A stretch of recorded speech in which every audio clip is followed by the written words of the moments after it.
I'm very excited to be here today. And I want to talk to you about some research that's been being conducted in the Department of Psychology here at McGill. And the point that I want to convey today is that every little piece of research, even if it seems insignificant on its own, can have very huge impacts on the lives of many people. And experimental psychology results can sometimes help people overcome certain disorders that they'd have. So one of the disorders I want to focus on today is called aphasia. Aphasia is a language disorder. It's produced by brain damage. Most often after a stroke or an accident, the patient can't speak as fluently as they normally are able to. And one type of Broca's aphasia is Broca's aphasia. It's characterized by agrantism, where the patient basically drops off conjunctions, pronouns, and mainly uses nouns and verbs. Their comprehension is usually okay, but they have huge difficulties with articulation. Broca's aphasia is caused by damage in that green area of the brain. It's called Broca's area in honor of the French surgeon that discovered it, Paul Broca. And this area is located in the left front part of the brain. Now this is what your brain would look like if you had Broca's aphasia. And this is what you would sound like if you had Broca's aphasia as well. Okay. Stroke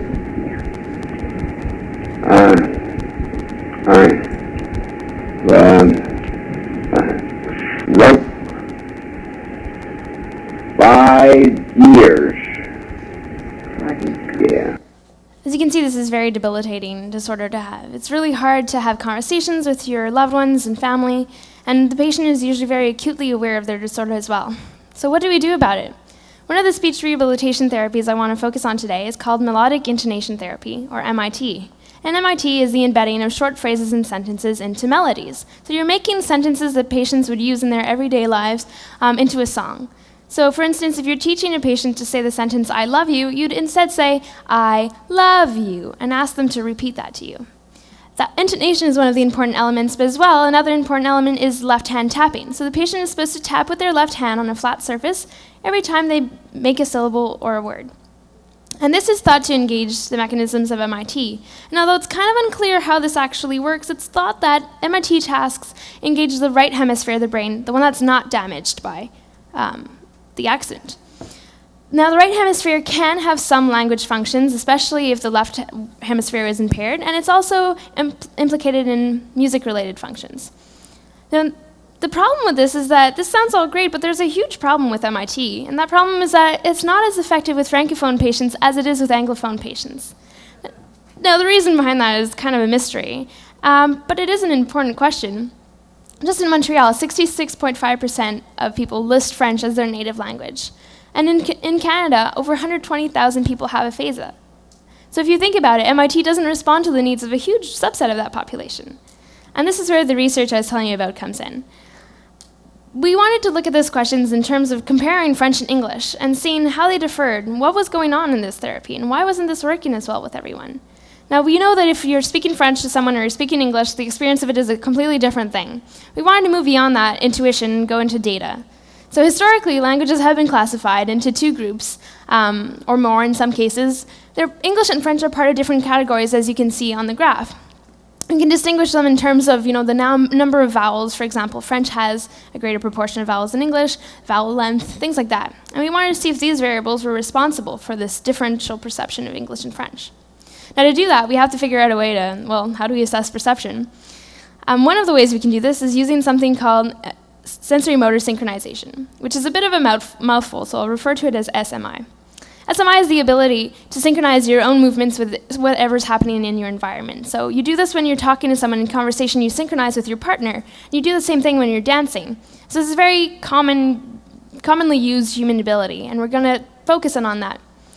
A way of measuring SMI is using a tapping task, where you present a participant with auditory stimuli through headphones, and you ask them to tap out on a surface, in this case it's a piano, the rhythm that they perceive in the sentence.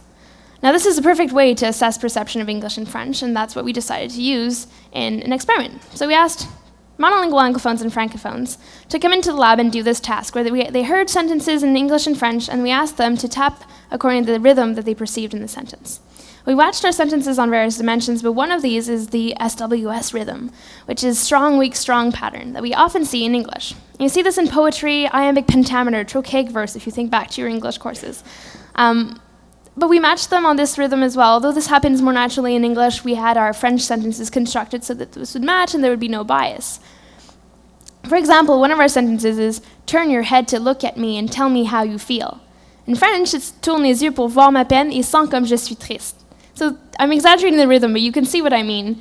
And we thought that this kind of rhythmic pattern in English would make things more regular and people would perceive English as more regular. To look at this, we looked at the pattern of taps they were making, and especially the variability in the patterns. We wanted to see if the pattern was changing depending on the stimulus language they heard, so whether they were hearing English or French, or the participants' language, so whether they were Anglophone or Francophone. Now this is what ended up happening.